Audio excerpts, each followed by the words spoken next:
Buenos días, niños. ¿Cómo amanecen? Buenos días, bien, ¿y usted? Estaba dando admisión todavía. Hay bastantes compañeritos que entraron así poco a poco. ¿Cómo están? Espero que hayan tenido una buena noche y que hoy se hayan levantado con muchas ganas de asistir a sus clases. Inicialmente, antes de arrancar, como siempre, les quiero pedir el grande favor de activar la cámara para tomar la fotico de la asistencia.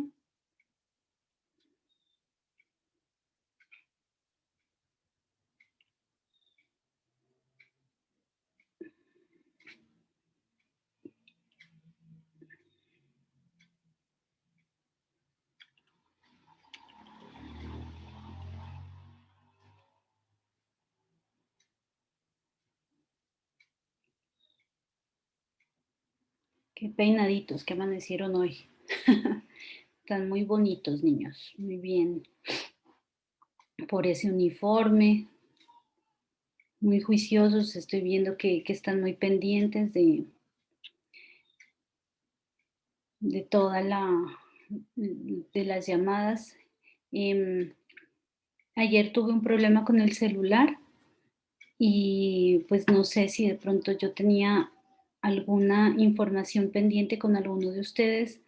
De pronto me recuerdan porque se me borró toda la información del celular del número del colegio, el que atiendo WhatsApp en el colegio. Entonces, si necesitaban decirme o comunicarme algo, porfa, me lo hacen saber nuevamente porque se me borró la información, chicos.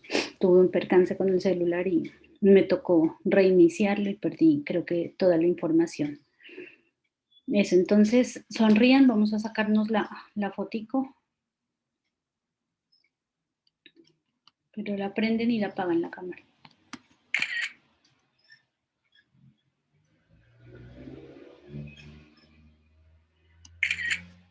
Bueno, chicos, muchas gracias.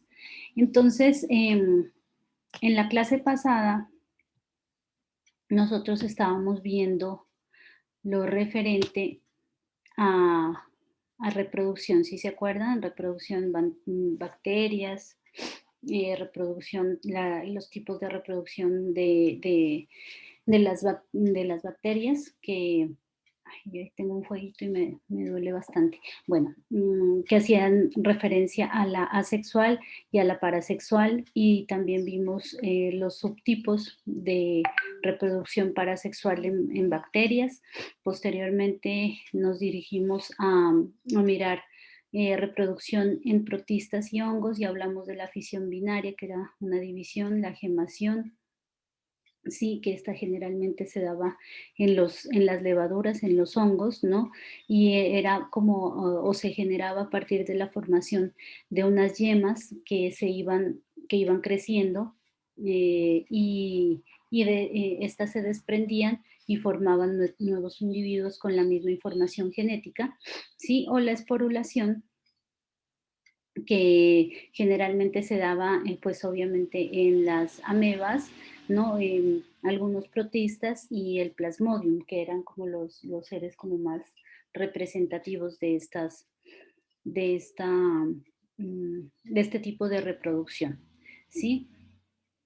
Entonces, mirábamos algunas ejemplos también de cómo se daba la alternancia de generaciones tanto en las algas como en los hongos, ¿sí? Generalmente eso se da, y vamos a verlo también en las plantas, que hay una generación 2N y hay una generación N. La 2N ustedes saben que viene doble, es diploide, y la N es haploide. Y entonces hay una alternancia, como su nombre lo indica, por lo tanto una generación será diploide y otra generación será haploide. ¿Sí? En una se formará el esporofito, perdón, y en la otra se formará los gametofitos, ¿sí? Entonces estarán alternando cada una de ellas. Esto, por ejemplo, en algas, ¿sí? Y en la parte de los hongos podemos ver que también se pueden dar generaciones haploides y posteriormente las generaciones diploides y así se van intercalando. Ahora bien, lo que vamos a tratar en esta clase ya hace referencia propiamente a la reproducción o al ciclo de vida ya en las plantas. En primera medida, y esta guía termina, creo, si no estoy mal, es en la reproducción asexual de plantas, pero también nos vamos a adelantar un poquito para la próxima guía y espero que podamos ver lo referente a reproducción ya sexual en las plantas para después ya de Semana Santa, de las vacaciones, empezar a ver todo lo referente ya a reproducción de animales o reproducción en animales y la reproducción en los seres vivos. La idea era terminar este primer periodo ya con reproducción, ¿no? De animales, ojalá que nos alcance el tiempo como para lograr este objetivo. No sé cómo les esté yendo con la guía, chicos. ¿Han tenido algún problema? Recuerden que este viernes ya se entrega la guía, entonces para que estén muy pendientes en cuanto a la entrega de la misma. El viernes hasta mediodía tenemos plazo para entregar. Si cualquier duda también, por favor, la hacen Que saber antes del yo, viernes yo estoy enferma. porque después ya no se puede, chicos. O sea, la idea es que lo hagamos a tiempo, las entregas y las consultas. Bueno, entonces, lo que vamos, como les decía,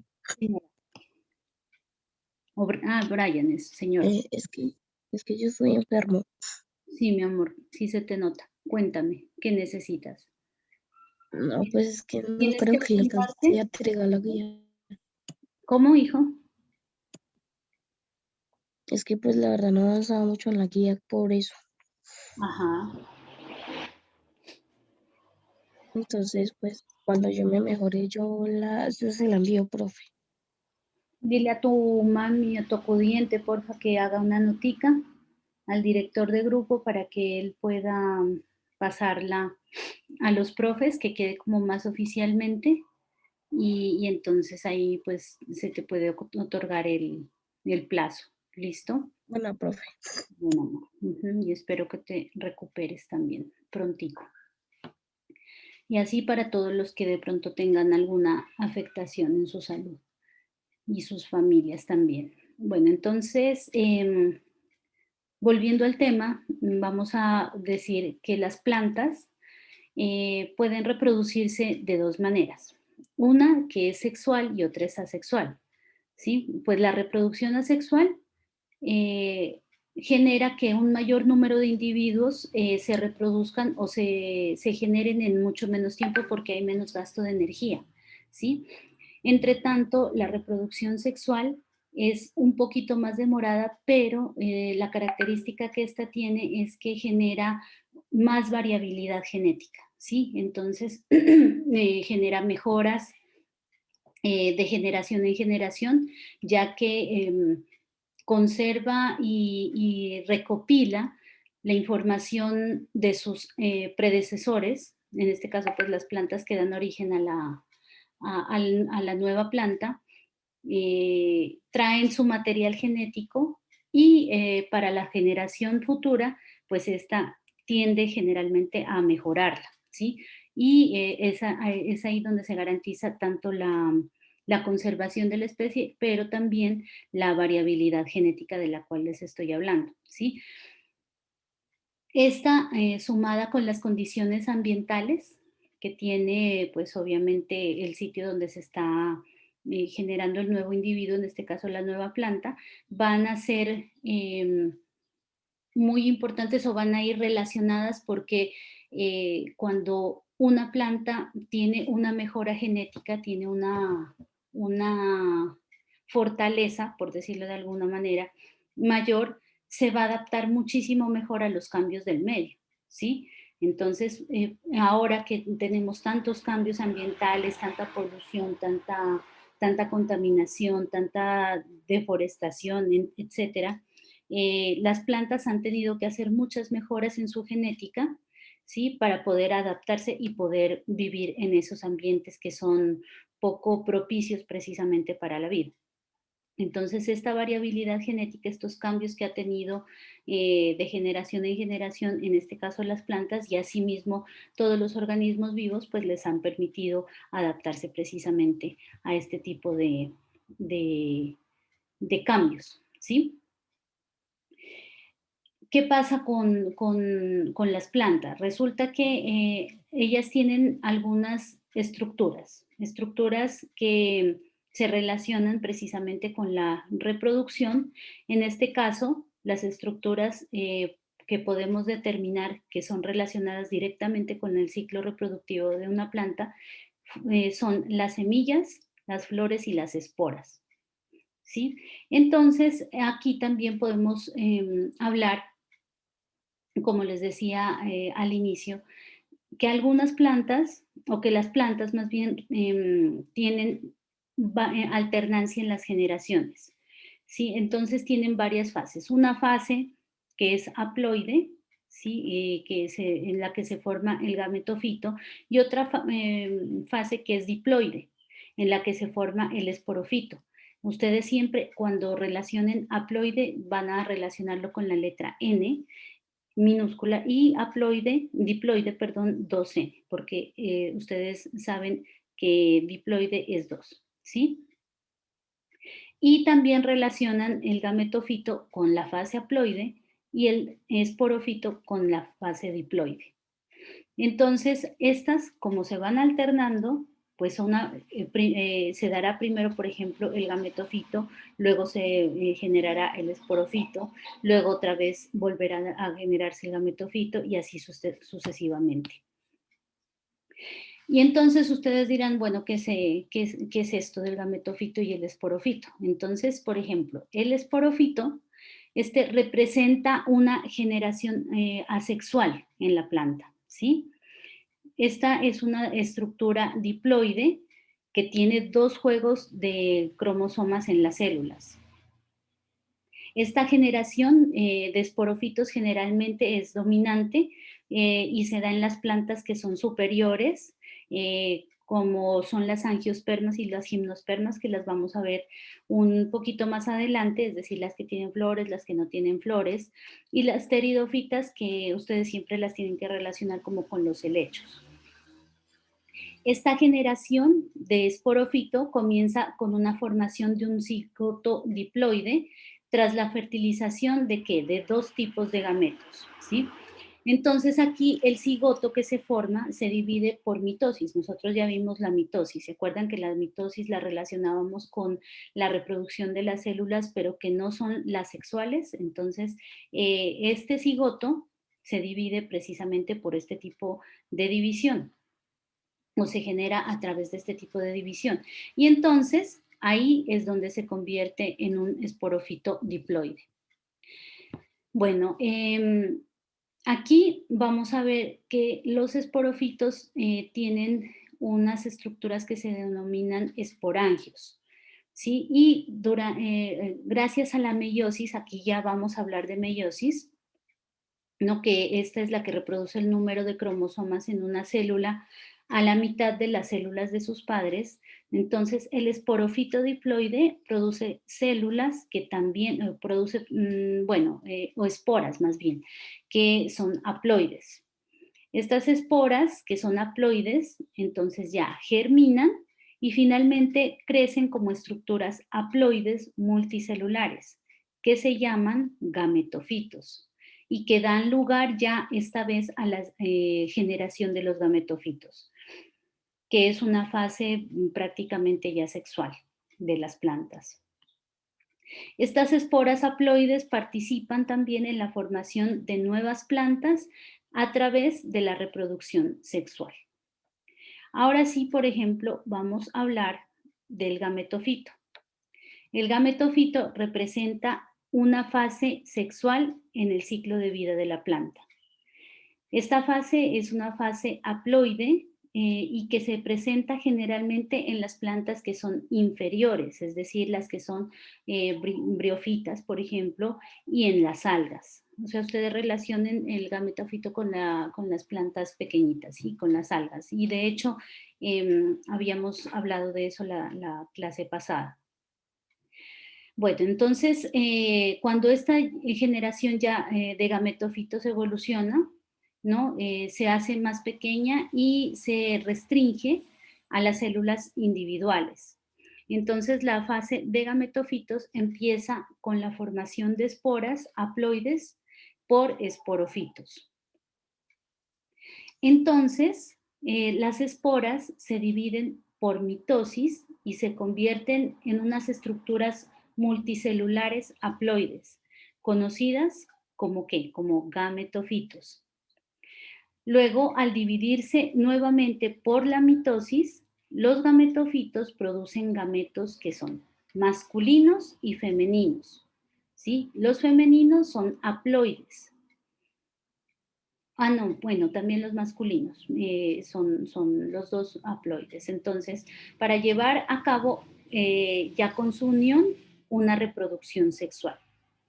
Los gametos masculinos y femeninos pues se mezclan, se fusionan durante la reproducción sexual y forman una célula ya diploide, porque tiene dos aportantes, ¿sí? O sea, 2N, llamada cigoto, como siempre. Cuando hay la participación de los dos gametos, el femenino y el masculino, siempre darán paso a la formación de una célula que es diploide, denominada cigoto. El cigoto inicia ya su nueva generación, ¿sí? Y esta generación ya es la otra vez, como empieza una nueva fase, entonces formará otra fase de esporofitos. Y entonces así se continúa la alternancia, ¿sí? De las dos fases, tanto la de esporofitos como la de gametofitos. También tendríamos que hablar de algunas similitudes entre el esporofito y el gametofito. ¿Sí? Ustedes dirán cuáles son las similitudes que hay, unas semejanzas. Entonces, podremos decir, por ejemplo, que tanto el esporofito como el gametofito son dos etapas del ciclo de vida de las plantas, ¿sí? Que se están alternando una con la otra. Entonces, una va a generar o va a producir una generación haploide y otra una generación diploide. Una generación de uno y otra generación de dos, ¿sí? O sea, mezclada con los dos gametos. Y la haploide que solo tendrá o será a partir de un gameto. Ambos podemos decir que son estructuras multicelulares y también producen células que son haploides, ¿no? Y otras células que vienen en la fase diploide. Eso, y en algunas diferencias que podríamos también citar entre el gametofito y el esporofito, es que, por ejemplo, el esporofito representa una fase diploide 2N, ¿sí? ¿Por qué? Porque ahí se forma el cigoto ya cuando está uniéndose los dos gametos. ¿Sí? Y el gametofito representa una fase haploide, perdón, N. ¿Sí? Entonces, como les decía, ustedes relacionen siempre la fase diploide con 2N, y la fase haploide con la fase N, o con la letra N más bien, ¿sí? Que generalmente está relacionada con la aparición de la meiosis. Esta sería como la diferencia clave entre el esporofito y el gametofito, ¿sí? En la fase del esporofito se producen células haploides y en la del gametofito se producen células diploides. ¿Sí? ¿Por qué? Porque se producen gametos, el masculino y el femenino. Entonces, ahí podríamos decir, como en la fase de los esporofitos solo actúa un gameto, entonces esta es asexual. Mientras que en la fase de los gametofitos, como aparecen los dos gametos, entonces ahí podríamos hablar ya de una reproducción sexual en la planta. A ver, otra diferencia adicional puede ser que el cigoto diploide o forma más bien, o se convierte en la primera célula de una generación del esporofito. Y la espora haploide es la primera célula en la generación del gametofito. Esa también tendríamos que tenerla como una diferencia importante. Uy, Dios mío, no me di cuenta. Bueno, entonces esa es como una pequeña explicación que no está en la guía, pero pues sería como importante para de pronto un poquito entender más lo referente al ciclo de vida de la planta, ¿sí? Entonces, para resumir, o más bien ustedes tienen que tener en cuenta es que aquí se da una fase de alternancia en la que aparece una fase haploide, es decir, N, ¿sí? Formación de un gameto nomás, y la fase diploide cuando ya se forman los dos gametos. Viendo la reproducción asexual en las plantas, entonces, ahora sí, ustedes saben que cuando hablamos de reproducción asexual, hacemos referencia a que el resultado proviene no de la unión de los dos gametos, masculino y femenino, sino de la duplicación de información del predecesor, ¿sí? Si se acuerdan que, por ejemplo, había una duplicación en la información de las células, entonces llevaban la misma información, por eso no había variabilidad genética cuando se da una reproducción asexual, porque no hay mezcla de genes de dos gametos, sino que únicamente proviene o se duplica la información y entonces da origen a un nuevo ser, pero con las características iguales, completamente iguales a las de su predecesor. Entonces, en la reproducción asexual, la mayoría de las plantas cuentan con mecanismos de reproducción, ¿sí? Que es asexual o vegetativo. Estos pueden generar muchos descendientes en poco tiempo. Ya les decía que la reproducción sexual, como es un poquito más compleja, conlleva un poco más de tiempo, ¿sí? Y pues los individuos que se generan en la reproducción sexual son o están en menor cantidad que los que se generan en la reproducción asexual, porque pues en esta no se gasta energía y no hay gran cantidad de esfuerzo, ¿sí? Que deba hacer el predecesor para que se genere el nuevo ser, en este caso las nuevas plantas, ¿sí? Y eso conlleva a que se pueda colonizar o se pueda producir un mayor número de estas plantas cuya reproducción sea sexual en muchísimo menos tiempo, que conlleva pues obviamente la reproducción sexual, ¿sí? Entonces aquí en la reproducción asexual se forman unas nuevas estructuras como raíces y brotes. Nosotros, a ver, les voy a tratar de proyectar la guía para que ustedes puedan verla.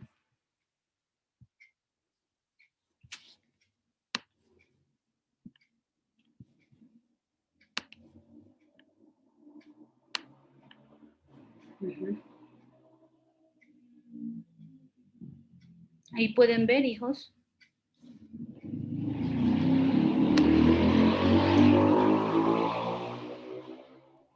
Sí, señora.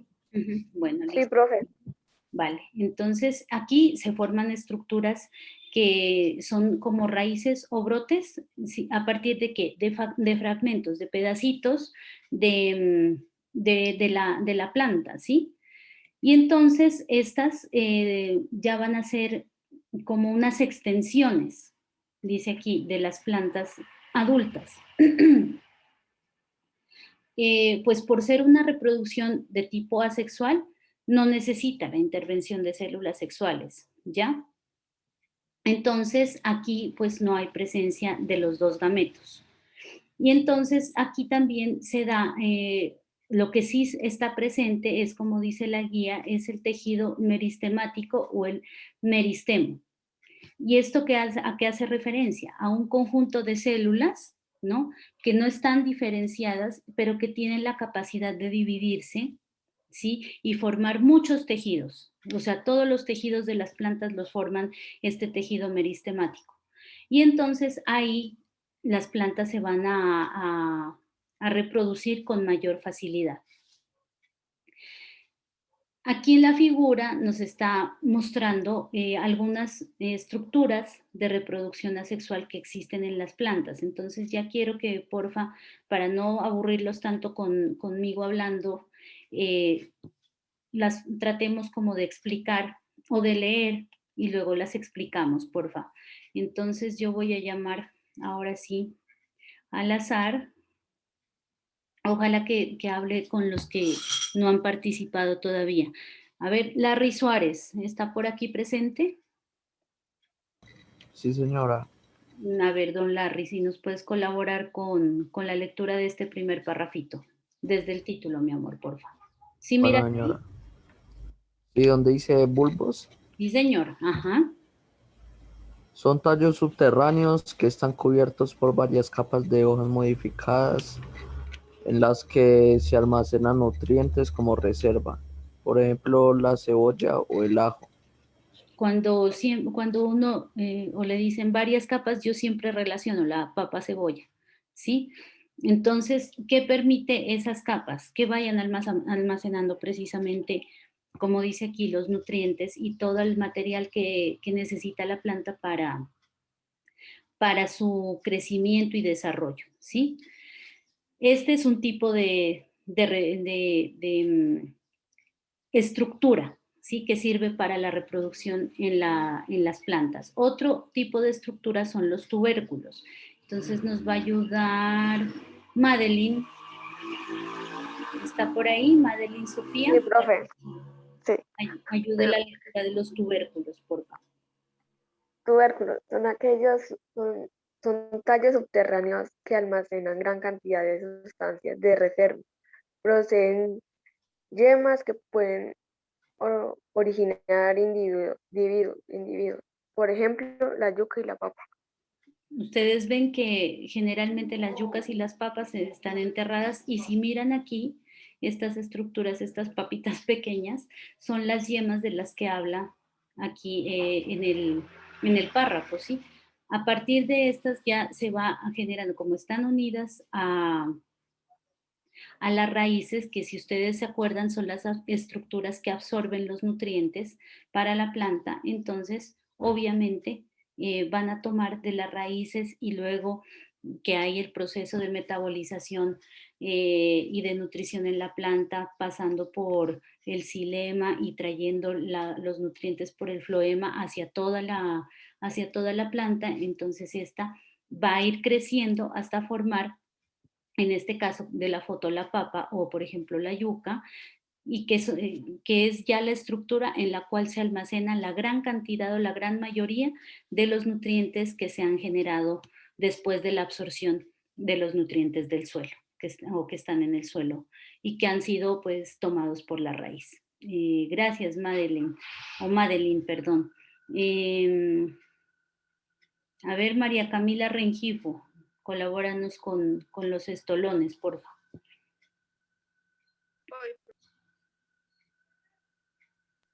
Son tallos que crecen muy cerca del suelo y cada cierta longitud producen raicillas que les permiten adherirse a la superficie y cuando se entierran en el suelo se origina una nueva planta, por ejemplo, la fresa. Muy bien, muchas gracias. Entonces,